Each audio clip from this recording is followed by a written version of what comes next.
Yo there, it's Sven. So in today's video I'm going to be trying to make a woomera similar to this. Um, this one I made a couple days ago and it's been working pretty good so far, and there's not many videos out on YouTube about making these things, so figured I'd go out there today and try and make one for you and show you how I do it. I'm not sure how the Aboriginals in Australia do it and how it compares, but this is my best attempt. So let's go see what we can find. Alright, the tools I'm going to be using today are as follows. A folding saw. It doesn't need to be this model, doesn't need to be this type, but I really like this one. And you don't even need it at all because you can do it with an axe.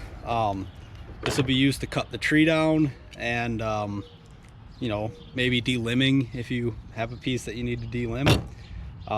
It's up to you. Again, optional, but very nice to have.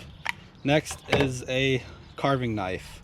Doesn't need to be anything fancy, just a sharp edge and you know, good quality steel. I would highly recommend a crook knife like this. It makes carving out the dish section very easy.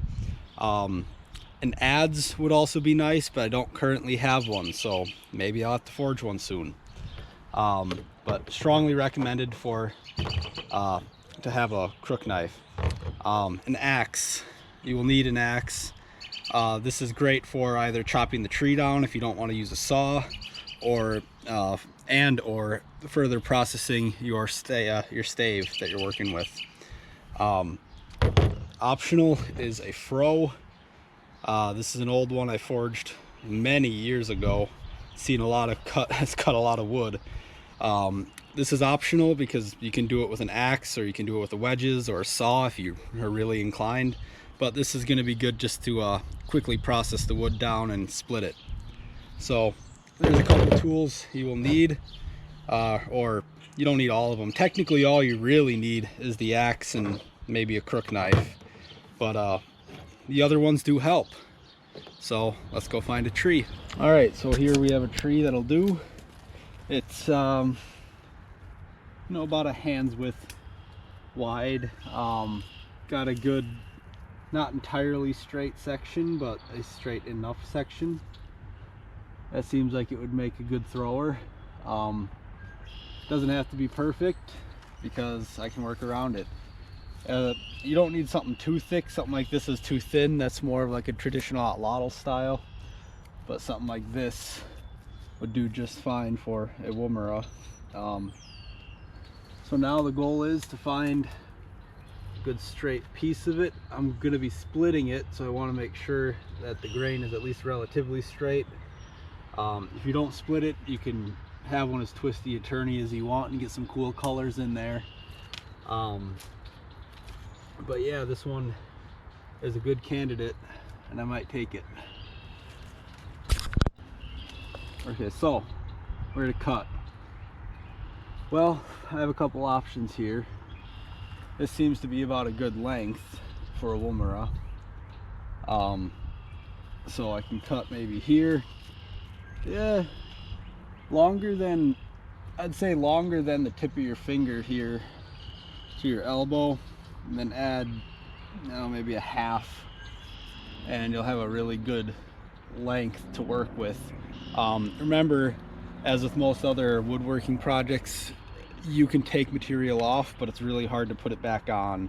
So a little longer is almost always better. So suppose let's get to it.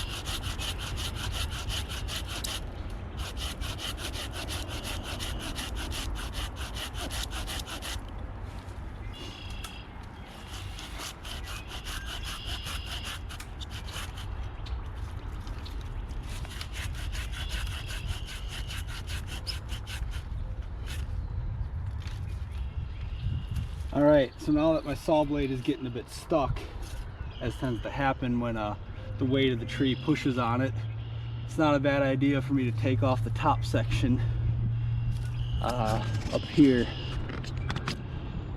So let's do that quick.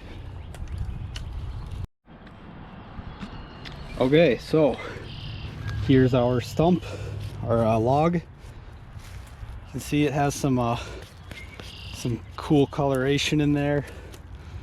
Two-tone. Doesn't show up so well once it's dry, but we're gonna try it out anyway. And now what you should do is seal the ends off and dry it. I am not going to do that, even though I know that this wood is viable to crack. I'm not going to do that because I just want to get on with the project. So it's easier to see once it's off that it has a bit of a turn here, which might lead us into some minor trouble, but I don't think it'll be too big of a deal. So now I'm gonna take the bark off, which I'll do with a knife. It's spring, so it should come off pretty easily. We'll find out.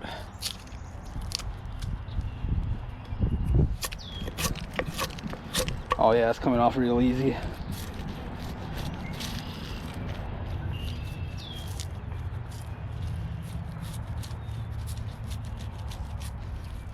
It'll take a little bit, but not quite as easy as some pines.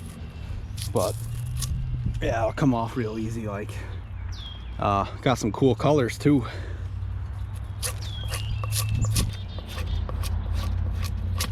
I'll get back to y'all once this is done. All right, that is it debarked. It's got this nice orange color. As with most exotic woods, that orange color will go away pretty quickly. It doesn't last, but I still think it might turn out pretty cool anyway, considering it's the same type of wood as my other one that I just showed you. So time to bring this home and work on it further. So yeah. So I have this cheapo fro I made a while ago, several years ago now, and I'm going to use that to split this in half. So what you want to look for when splitting it is which way does the grain run in the wood. If it twists, that's not so great because it'll twist on you and you'll end up with a split piece like this. As you can see, it twists on me and that's not ideal. I can work with it. Indeed, I made a woomera from the other side of this half, but you don't want that. The other thing is, you see this has a slight bend. That'd be great if we were making a Kylie, but well, more of a bend would be great if we're making a Kylie, but are not. So this slight bend, you're probably going to want to be either the back or belly of the woomera, rather than having a bend in the side of it. All to personal preference, it'll work either way. So in this case, I think I'm going to be splitting it right down the center like that if I can. So I will set this up, get my fro on top, close to the middle as I can. Check down the center, then I'm cutting it down the center. And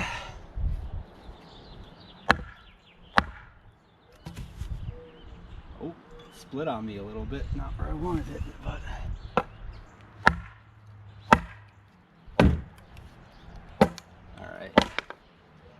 this handle doesn't fit in here too well anymore, but that's fine.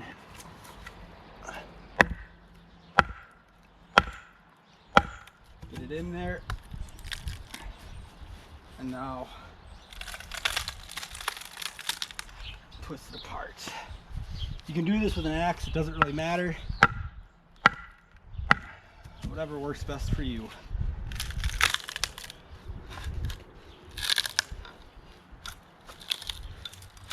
I just find a fro, being a dedicated tool for the job, works really well. And that split nicely down the center. Hopefully you can see all that. Has a little twist to it, but I don't think that'll matter. And I think that'll make a good woomera. This one cracked strongly down the side too.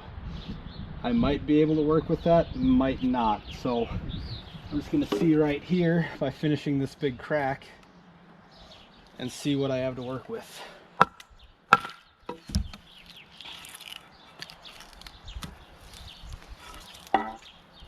Well, I could still work with that, even though it's quite twisted. That'd still make a good woomera. All right, so now you choose which side you want. Obviously, you can make it from either side.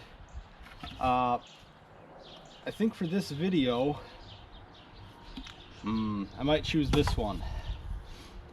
Yeah, that'd probably do just fine. So, time to start carving it down. For this, I'd use an axe. So I'll go get that and start chopping. The goal now is to get a roughly kind of flat-ish shape out of it. So wish me luck. Alrighty, here have we our stave. So first thing you want to do, in my opinion, is to set down something underneath it. It could be just a log or something, but you don't want to be burying your axe head into the dirt over and over and over. So I like to set down a piece of wood or a stump or something, so that way I'm not going to bury my axe head and dull it in the dirt. So as you see, it's bent. That can be fine, it cannot be, but I'm going to try and make it a little straighter by taking off the high edges on the sides and the middle.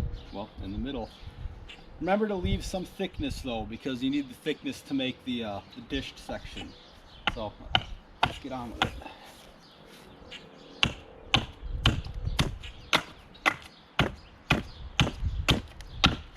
This will also help bring out some cool two-tone colors as you cut through the sap and the heartwood.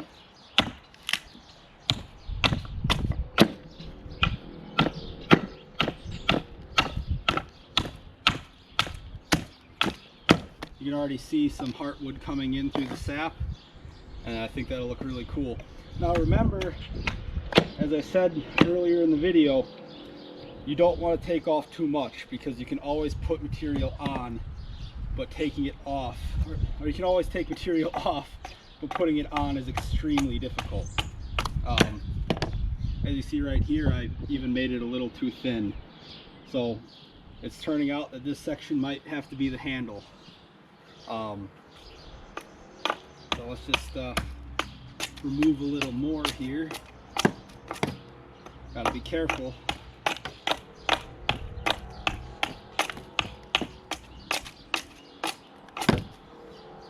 Alright, that's looking alright.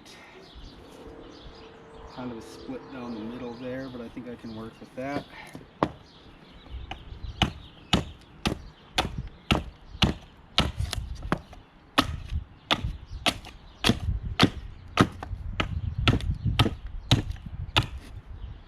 I'm not going too far on that side. I definitely was.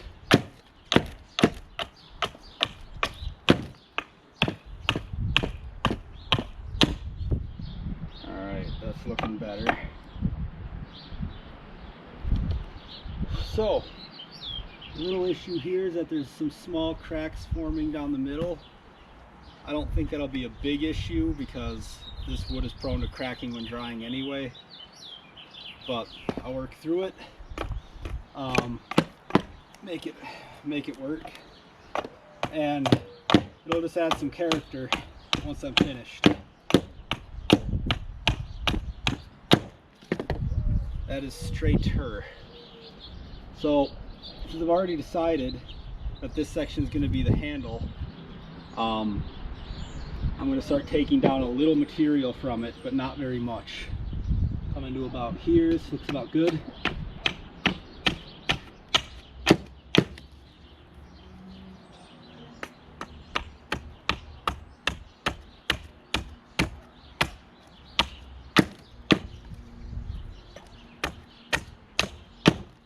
Don't need to do all the work now, just get it close. Or closer anyway.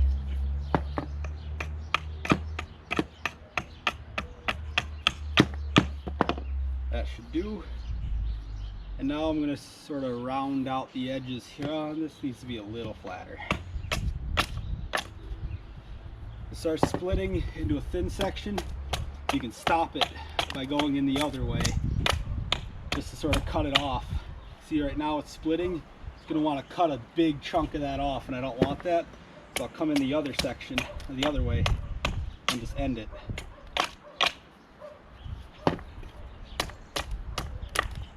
It's fine to work against the grain, kinda, as long as you have a good strong wood. Again, it just helps bring out some cool grain colors. Got a big twist this way, so I'm gonna level that out a little.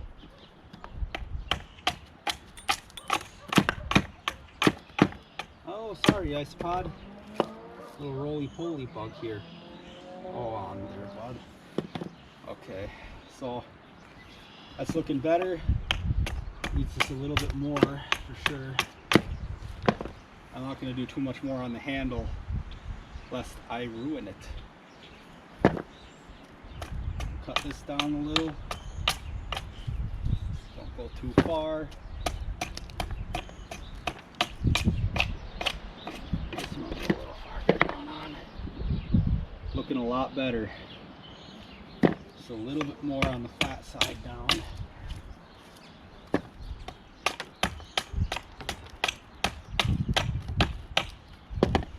That's looking good. So now I'm going to sort of chamfer the edges to kind of regain a little bit of roundness.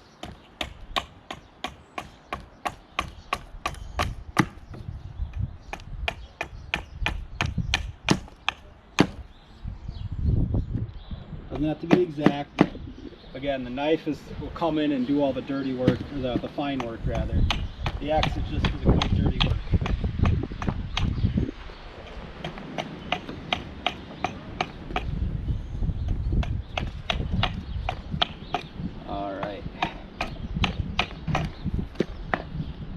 That's looking pretty good. I think at this point I'm just going to taper the end here down where the tip is going to be, the spur, just a little bit. Not very much. Just something to sort of indicate it's there.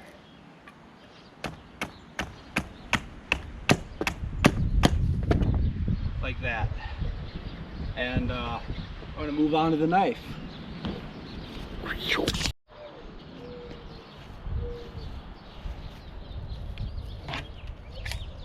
Out my knife to start doing some side work here. The ground is really wet, it just rained. Probably gonna rain again.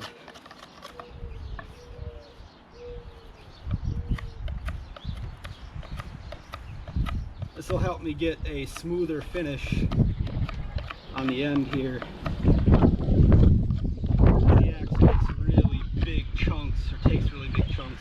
I still have the axe handy, so if I find a piece like this, I can bust it out quick. Do some large stock removal, and I can just switch back to the knife. As long as you keep your working area organized, it should be fine.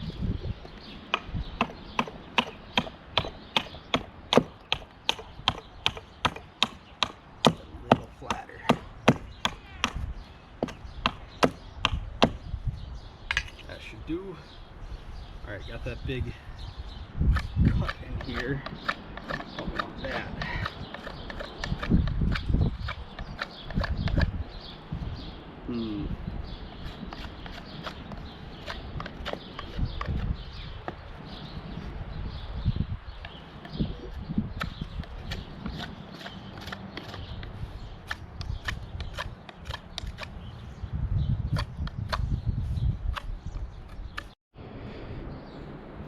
All right, switching to the hook knife just a little bit.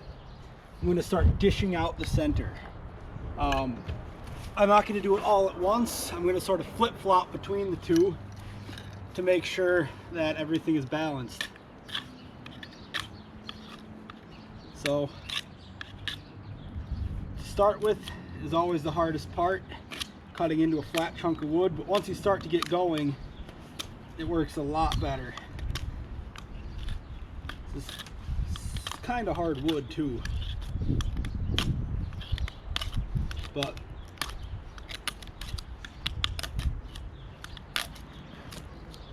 it's going to continue like this for a while, carving out as much of the center as I see fit right now. And as I dig it out, I'm going to move to the side, clean up the sides, dig it out some more, clean up the sides, just to keep it balanced throughout the whole project. Because if you cut too deeply here, you might find that the back looks bad and you can't fix it because you don't have enough wood anymore. With woomera, you really want to make them quite thin.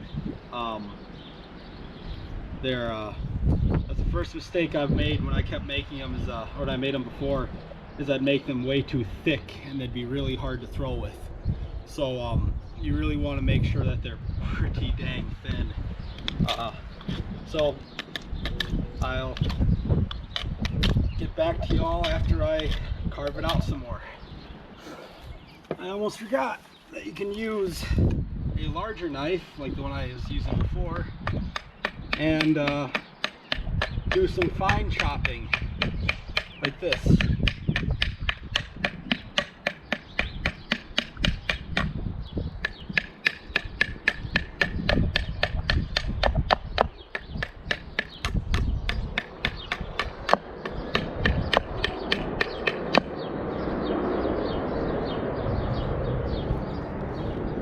Check it down the center a lot for stability, make sure it's even as much as possible. Some slight twist is fine, but or slightly off center, but you know, you want it to be as even as possible because humans tend to like symmetry wherever it's needed. Finish off some of this sapwood, or not sapwood, what is it called? Inner bark, that's the word in English. And then I can also use this as a draw knife in certain spots. Sort of undo some of these high spots.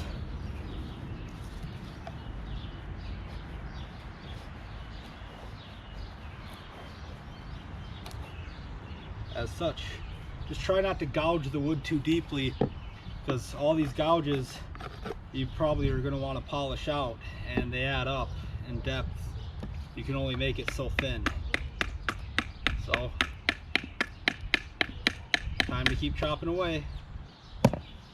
Alright, as you can see, I've gotten it more to a good shape.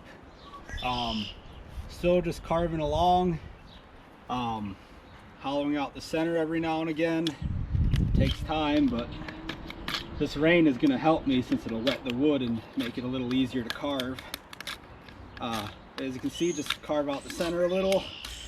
Every once in a while, go back, check the sides out, carve them down as necessary, and keep going along until you have a sort of slightly bowl shape.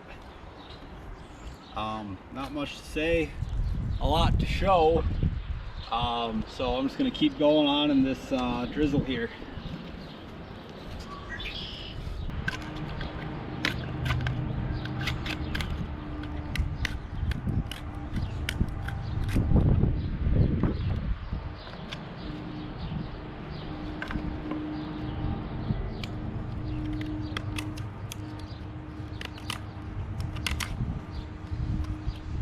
Alright, now that I've got it dished pretty good, it needs to be dished more and cleaned out more, but it's dished better. The back is getting rounded out better. Still got to take down some high spots on this side and deal with some of the low spots, but it doesn't need to be perfect. But for now I'm going to do a little bit of shaping on the handle. You can see it's square like this. I'm just going to go down and chop off these corners, chamfer them so they're more like this. Okay. I'll do that with my big knife. Excuse the plane.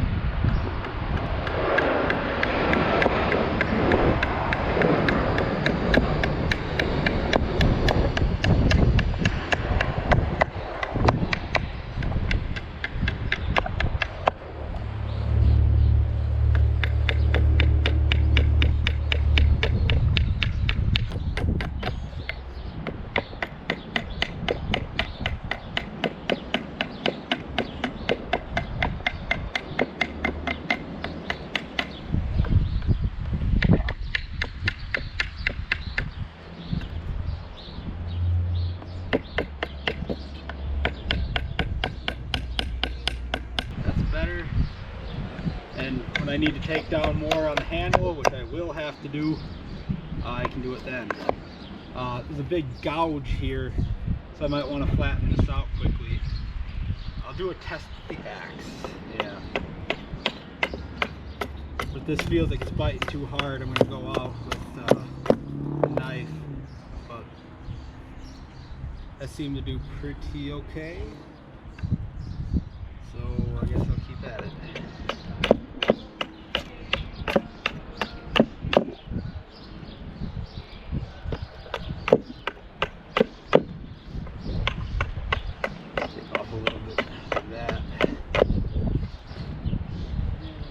Take down more of the handle.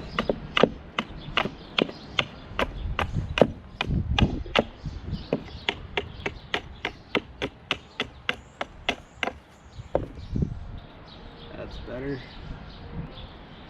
Alright, I'm going to cut out a little bit more of this inside. You can make quicker work of it once you get a little channel with the axe. Just be careful, because you can remove too much. And then you're going to smooth it out with the crook knife, like this.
So it wouldn't hurt now, even though I'm still maybe halfway through the building process, to cut the spur point, or the spur mount, I guess, which will be a little nub that sticks out here that you'll wrap your spur to.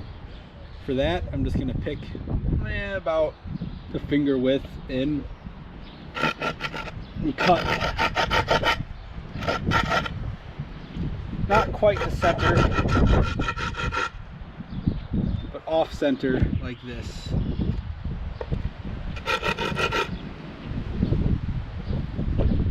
when I'm about to that crack, that seems like a good idea. I'm going to do the same on the other side.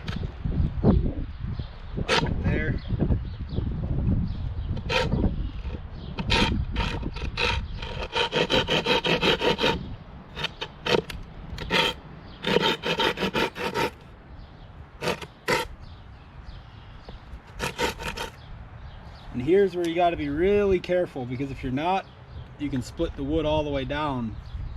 So the way I like to do it is I'll put my knife on just like this and then knock it off like that.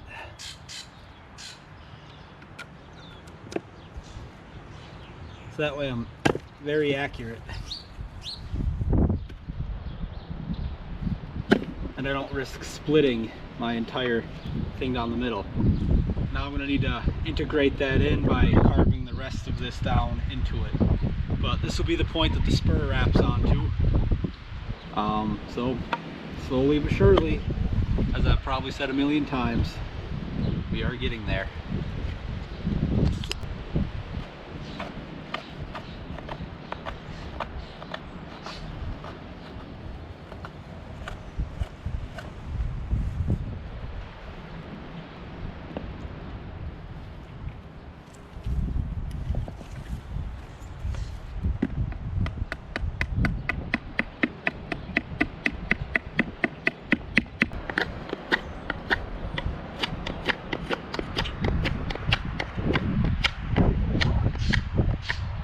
When doing this, make sure you don't miss and hit the nub and cut it off if you cut the nub already. Just little heads up. I've done it before, and you don't want to do it yourself.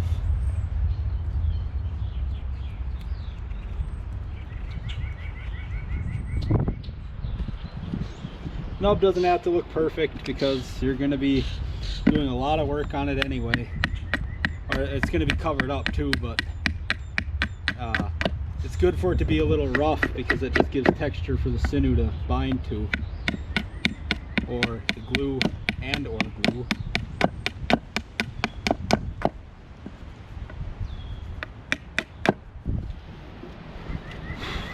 Yep, so I'm just going through finding spots that I think are weird and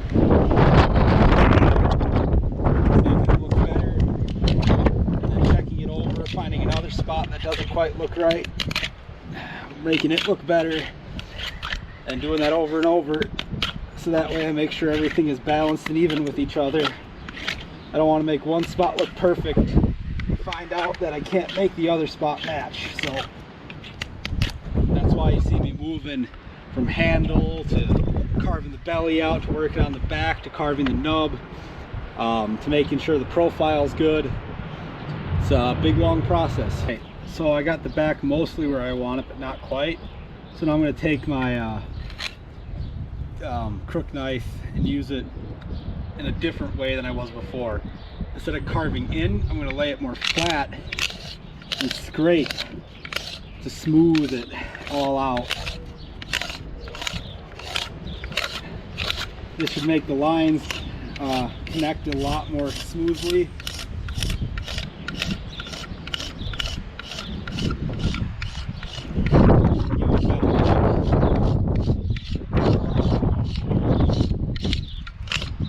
And wherever I find hang-ups like here, I'm just going to turn it around and do the same thing, but this way. As you can see, it gives it a lot nicer of a back or a finish. There we go. Get it a little smoother. Always check the thickness though. You never want to go too thin. That's better.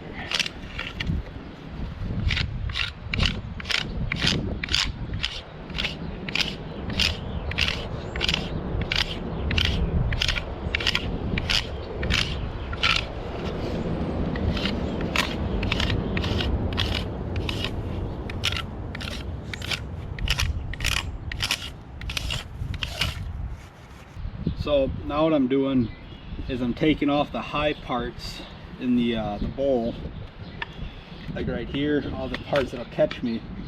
I'm just carefully going through and carving them all down so they're smooth and even and flat, like right there. And right here there's a shelf, here there's a shelf. So the shelf I'm going to see if I can peel off, or or it'll try and get stuck, and I'll come in and move it this way. So that way I can start using that scraping technique on the inside so it's not as rough. I still do some carving like this, but all these little like fringes, I want to see if I can get rid of those. It snowed out, so I'm inside right now, inside the workshop, carving on the floor. So I did a little work already. I'm taking small chunks off rather than my big sweeping ones like I was doing before. That's in order to get more of this smooth finish rather than this weird chunky finish of before. So I'll just continue taking these small chunks off, making it deeper where it needs to be, and not going too far because I don't want to accidentally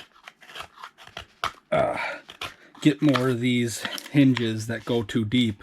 I can feel right here and it's actually pretty shallow, so I'm going to need to be careful. As I may have said before, I'm just constantly feeling, testing it out on both sides, thumb and finger, to gauge how thick the material is.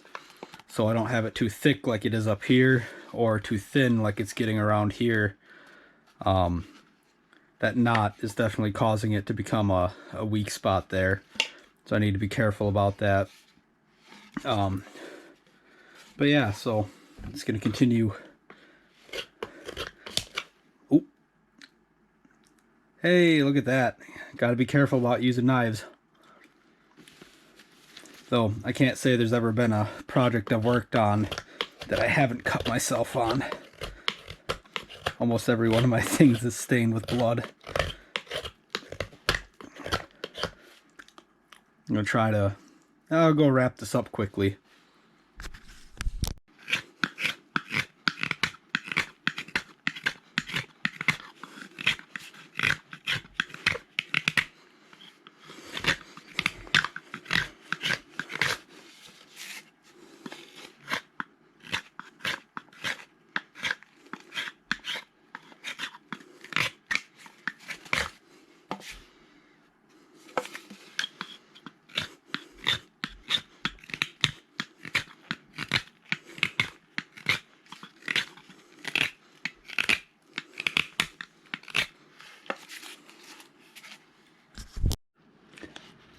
Alright, so one tool I forgot to mention earlier are these scrapers. They really help on smoothing out all the very rough patches if you want to smooth those out. You can take it just like this, get in there and remove the small amounts of materials to make a good flat surface ready for sanding. This one still has quite a bit of work to do up in this area. But this bottom section is coming into fruition pretty quickly here. So at this point I'm transitioning to a scraper. I'm just going to sort of smooth these lines out here, because I'm getting to a point where any accidental cut inside too deep could pierce through the wood. I don't want that.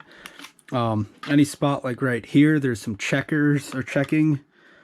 I'm just going to sort of scrape away very, very carefully.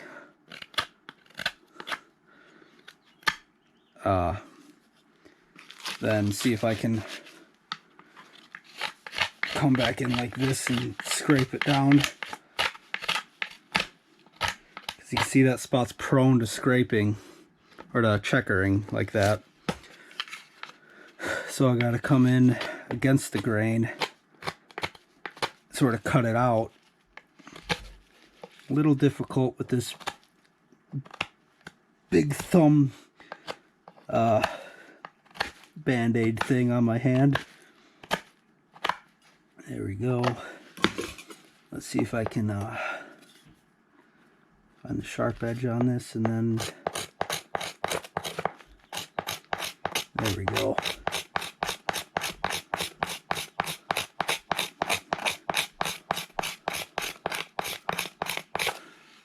much better. Still has work to do, but better. So it's been a little bit. The snow has finally melted again, and I've carved it down to this shape as it stands. Still pretty rough, but from this point on I think I can get most of it done with sanding. A key point is I'm going to leave this spot rough. In fact, I'm probably going to go back once I'm done sanding and roughen this place up really good, for a reason that I'll show you in a bit. But yeah, so I'm going to bust out some sandpaper now, some rough grit. I'm not going to get out all the imperfections, that's fine, but I'm going to go through and just clean up as much as I can. So you'll see me do that now.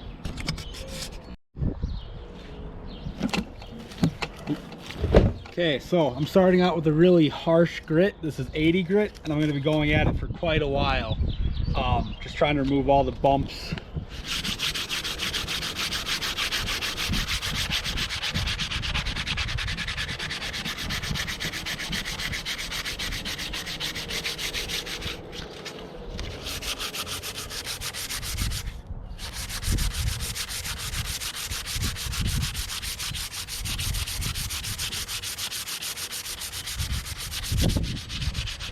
Oops, opened up my cut again.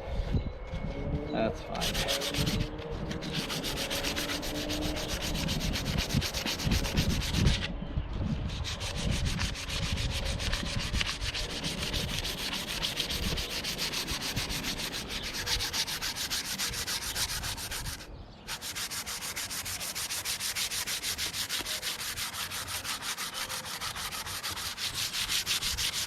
I'm trying to do the majority of the high spot takedown right now, because it'll be a lot harder to do with smaller grits when I get to them.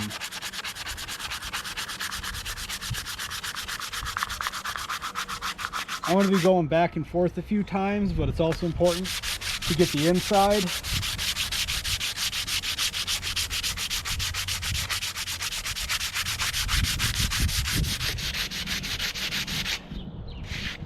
And remember, it's okay to lose quite a bit of material in the sanding process, especially with the higher grit, or the lower grits like 80, 60, that type of thing.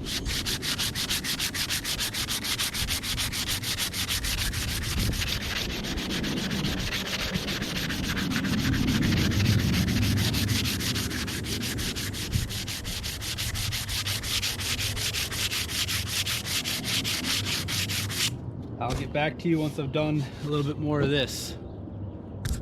All right, now I'm going to switch to 100 grit. I haven't gotten all of the bumps out and stuff, but that's fine. I kind of like having some maker's marks in it. But yeah, now I'm switching to 100 grit.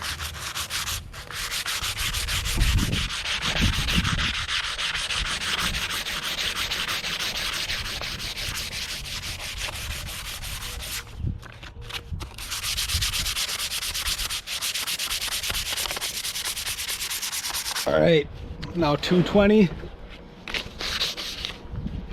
Gotta make this a little stiffer.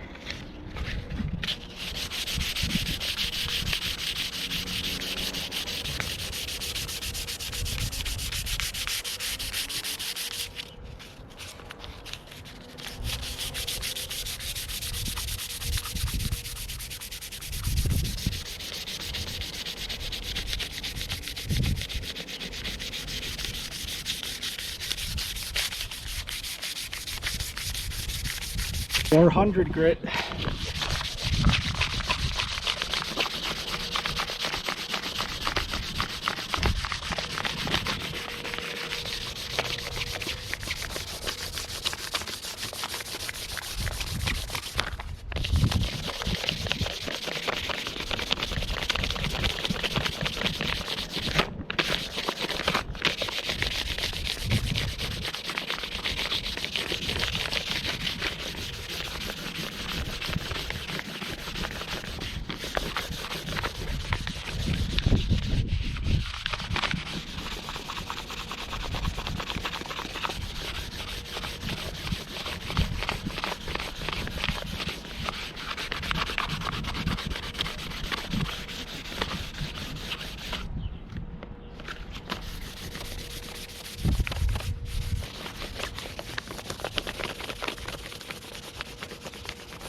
Now you might be wondering why I'm even making the handle so polished when that just decreases grip.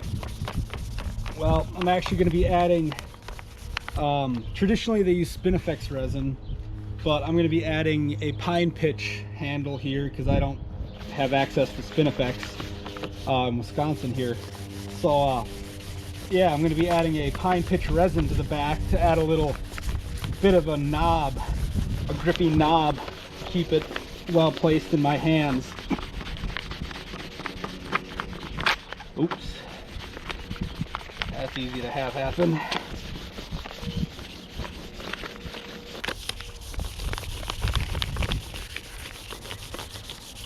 Nothing too massive, but you can definitely see there's a lot more shine in there now. A couple pockets and bits and stuff, but that's fine. I'm okay with that. Some of it's hard to avoid. This wood had some insect attacks, so there's some deep pits that I really can't get away with without get rid of without compromising the actual product itself, but that just adds character. I mean, the Aboriginals, while what they make is extremely beautiful, oftentimes it's, you know, it's not even close to imperfect or perfect, because functionality often took precedent over beauty and aesthetics. But now I'm gonna drip some oil on here and you can see how that'll look, but right now it's already super shiny. Okay, so as I said, I'm going to be using olive oil in this step because I plan on eating off of it. So I'll pour on some there. You can use linseed oil or any other oil you want. I just recommend a food safe one because one of the main benefits to woomera over regular atlatls is the fact that you can use this as a plate to hold edibles, for example, like roots, berries, water even. You know, the limits are your own imagination.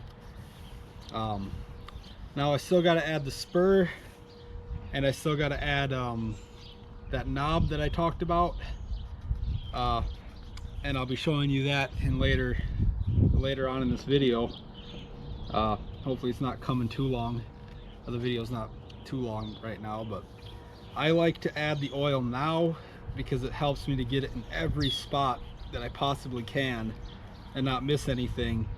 And then I'll carve this out later to make it grippy, put on the resin, and also do the same for the spur, which I'm going to be making out of either deer or cow horn, or not horn, bone, because I don't know if you've noticed, but there aren't too many wild kangaroo hopping around Wisconsin.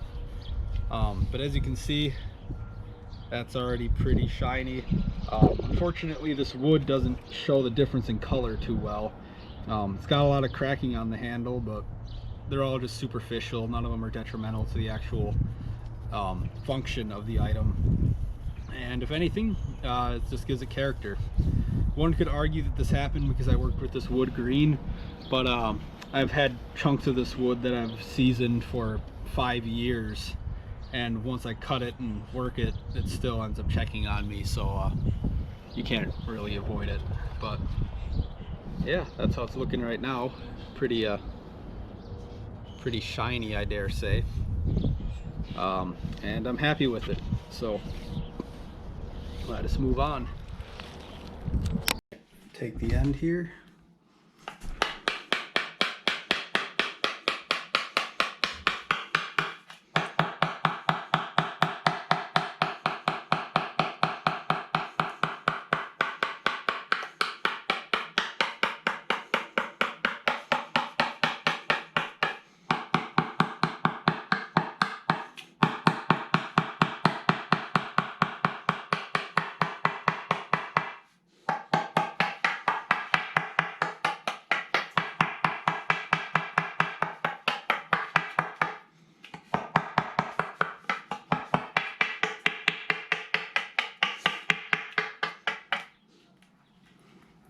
There you go, good and grippy. That should hold on to the pitch pretty good. And then I got some pitch right here.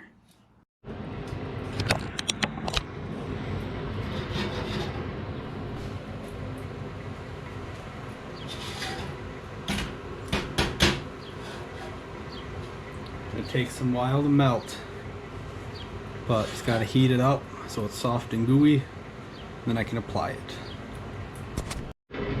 So I forgot to mention, it's useful to have some water nearby for you to dip your fingers in case you use your fingers so you don't get all burned.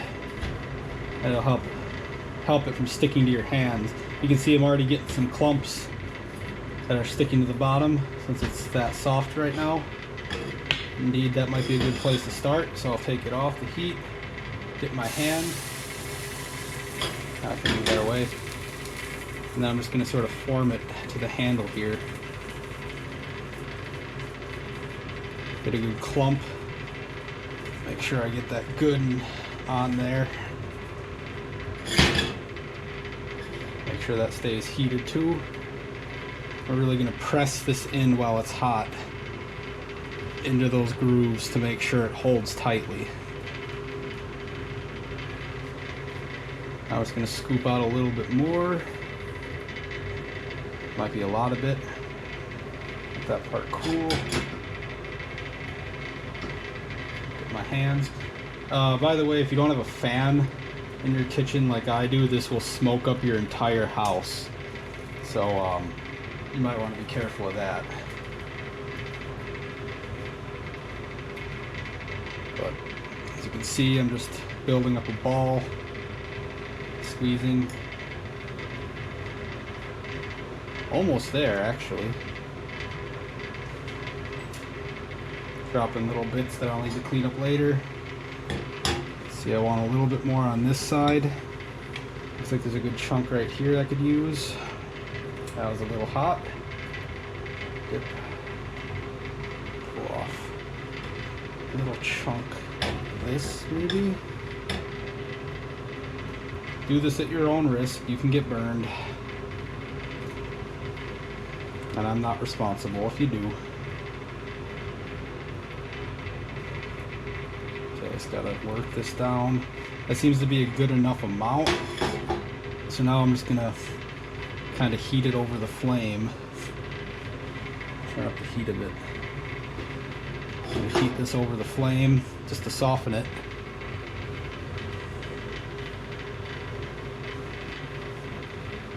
Doesn't take much.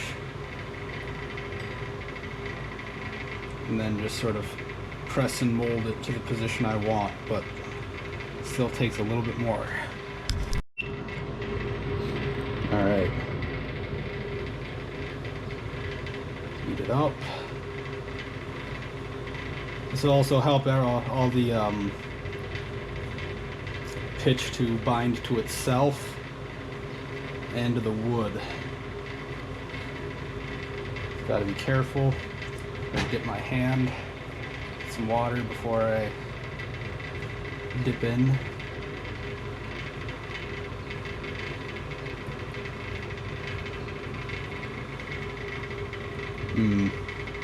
Yeah, there's some holes that I need to fix. Put that back on. You can see there's like a hole right up here that hasn't bound very well. I'm gonna add just a little bit more on there, just a small little bit. I'm probably gonna take the grate off and go directly into the fire. Alright, so there that is. Add a little bit. Little bits. Really smoosh those on.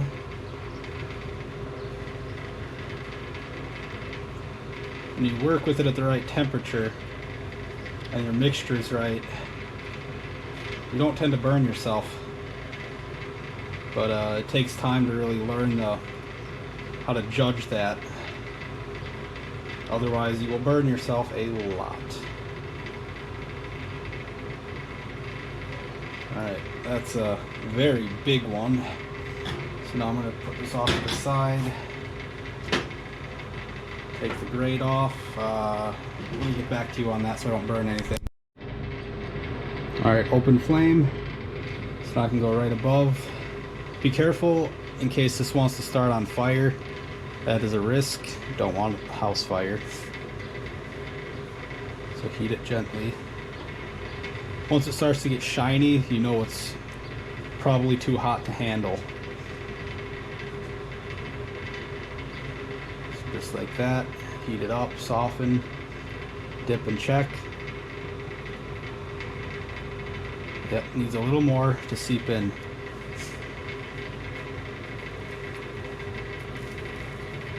That's just going to be some of the water popping off. Get it into the flame. Some of it's the tar itself actually burning, but it's fine. Just going to squeeze it like this, really make sure all this is one. Squeeze it into the sides here. Draw it around. Make a name for myself by getting my fingerprints all in it.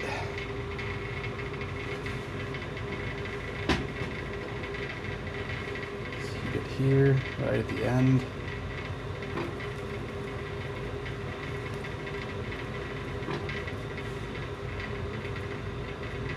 Ooh, sticking to my finger. Need a bit of water. I'm just evening out the lines. Trying to make it look nice.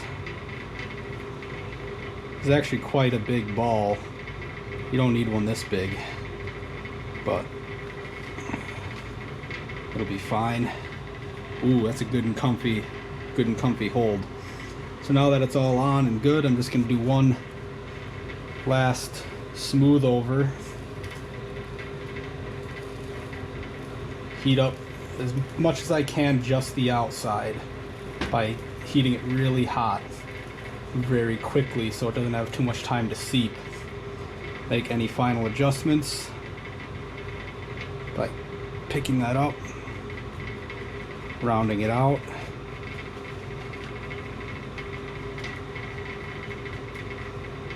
Looks good. Then one last flash heat on the outside to really smooth it out. Now it's very important that once you have it like this,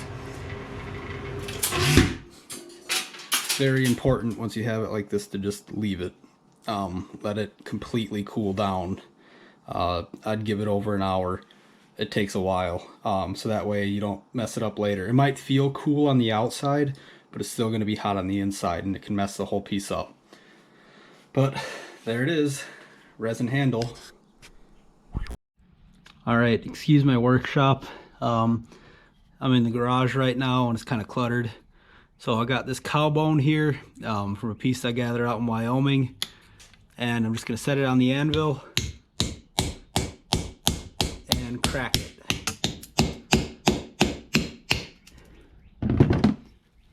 Till I find a piece that could work. Let's see. Some of these have some potential. I'm gonna see what else I can get. I got a big chunk here. I could definitely carve down. I might use this one. I'm gonna try a little bit more. Yeah, this will do. That piece that just went flying looked like it might be a good piece, so I'm gonna go grab that.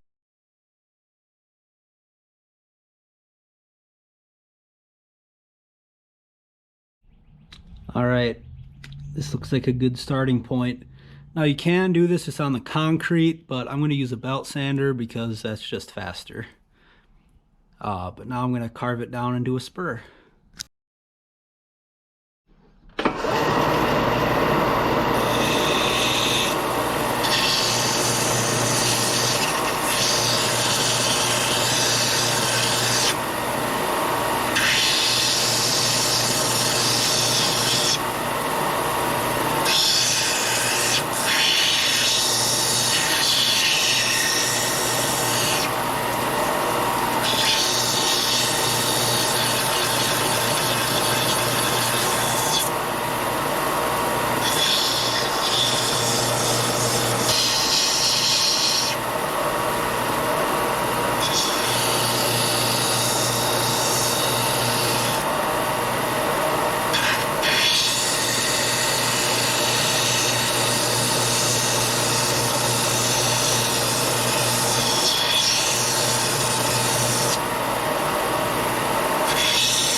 Okay, looking here, the spur seems to fit well.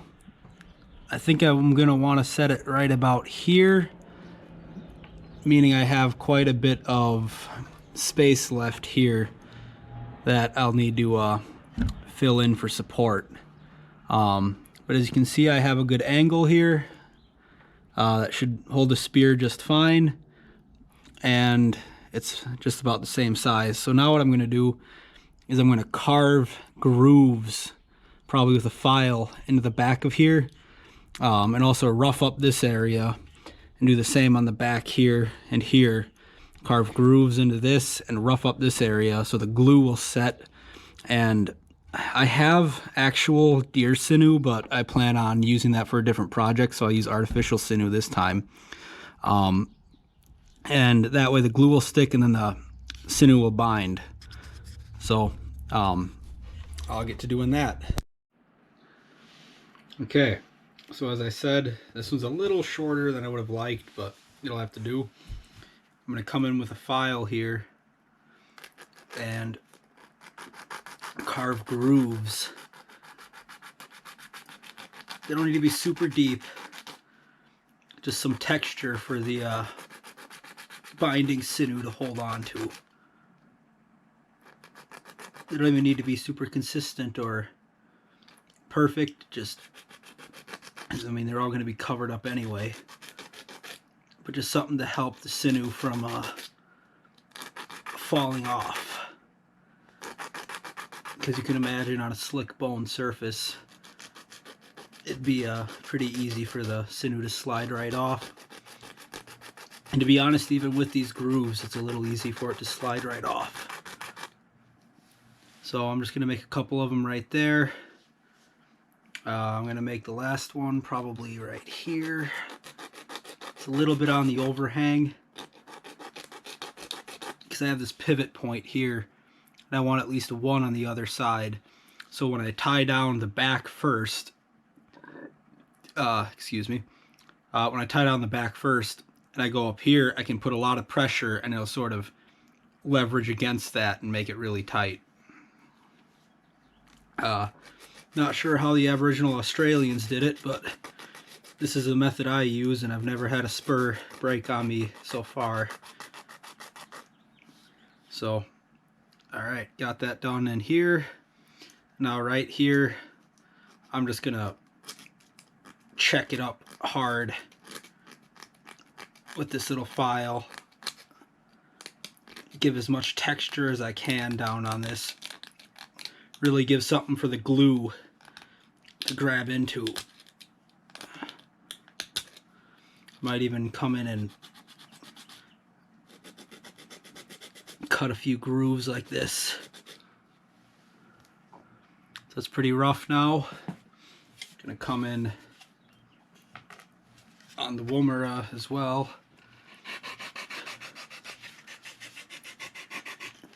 Make some quick grooves. Doesn't matter if they're even or good or anything really. Just something that will be easy for the sinew to hold on to. That's what matters.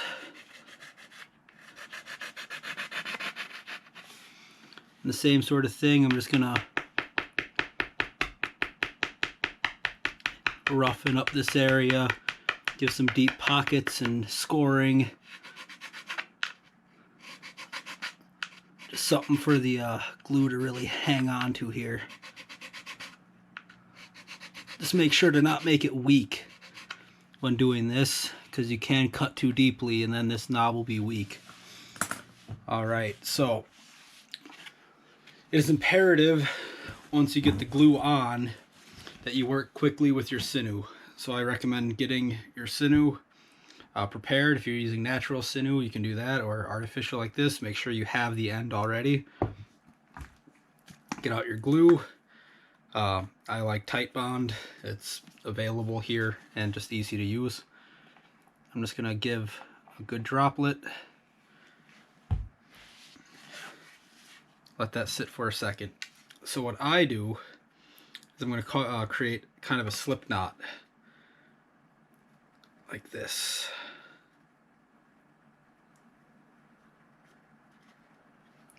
and then make a little knot so the slip knot can't come completely undone. I just had a spicy beef stick, so I'm salivating quite a lot, sorry. And now, gonna mate these surfaces well together. Grab this slip knot right on the end, and then pull tightly all the way up to the knot, so that'll hold it really well. And now I can begin wrapping it. So I'm going to wrap it up as tightly as I possibly can. Once up, then down. I'm going to go on this knob a bit. Build up some stuff. I'm going to wrap just like this a couple times, but not too many. And then build it right back up. Like there. So now that this is looking good, I'm going to take another piece of string. See, any string will do.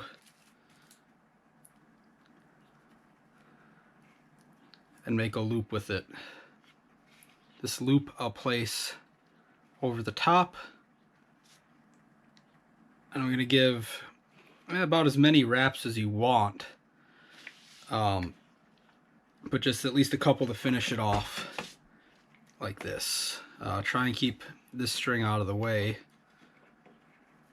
Can be tricky. There we go. So I'm wrapping over the loop like this. Right to the front again. And now I'll take a knife, cut my sinew, and here I take this loop here that I had placed under before, and I'll place this free end through the loop. I'll grab the two ends of the string together so I can suck that through the end, just like that. Perfect. From here, I'm going to cut this pretty close. Cut that pretty close as well. And now what I like to do after I've done all this is let this sit and dry, and then after it sits and dries, I'll take Titebond and wrap the outside, or not wrap, but I will put a layer of Titebond on the outside as well. If I do that right now, it'll prevent the inside from drying well, and we don't want that. So I'm going to have to wait until this Titebond dries, and then after that I'll take some, dab it on top, and then swirl it all around, so then the sinew itself is also saturated with Titebond. If you want, it can make it look messy. If you have artificial sinew, you can burn some of these ends. Really up to you. You can even get some soot if you have a sort of a Zippo style like this. Give it sort of a black look, but that'll make it a lot more shiny and stuff. But we're almost there. Tabs on, good and center, tightly wound. Just gonna check it. It's a little bit to the side, and you can see just with the wrapping, I can't move this. It doesn't even, the glue hasn't even set, and I can't even move it. So it's really well done, and especially once that glue sets and then I put the glue layer on the outside, I can't foresee this ever coming off. So yeah, next thing I'll show is me putting the glue on the top there, and then after that I will be doing a throwing demonstration. Okay, so now that it's good and dried, I'll lay a bead glue right on top, and then just wrap it around as such. is to really cement everything in place.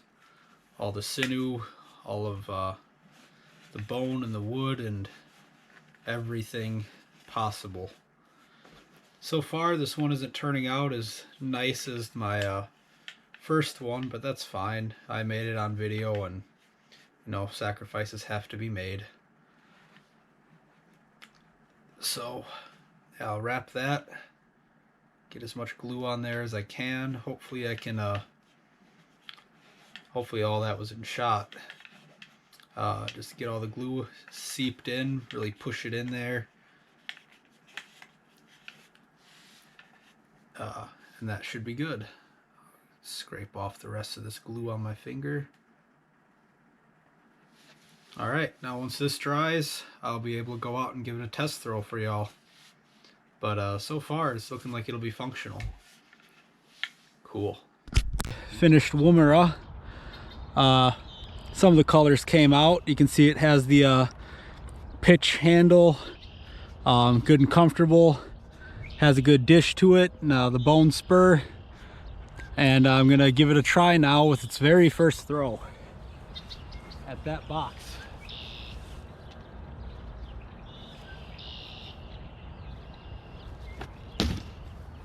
Perfect. Works just fine. Time to get a few more throw shots.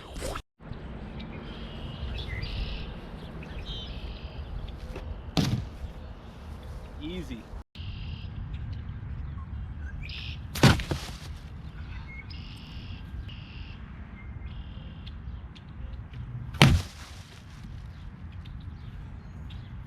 Little low, but it'll do.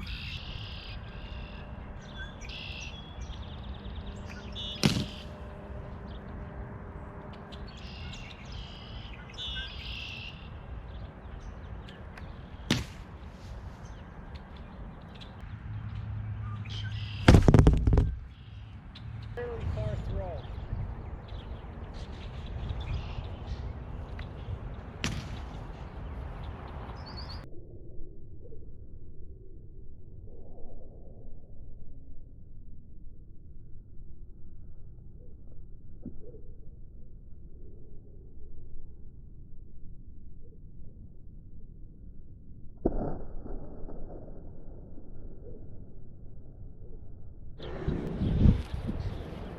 So, I hope you like that build video. I'm hoping to put in a lot more work and videos after this one. With my new GoPro, I should be able to make some pretty cool videos, I hope. And I hope to be a little bit more in depth in the build process when I do so. But yeah, this is my woomera build. Hopefully you like it. As I said, I don't see many on YouTube, so I figured it'd be nice to at least have one build video, even if it's not super in depth. So yeah, catch y'all later. Whoop.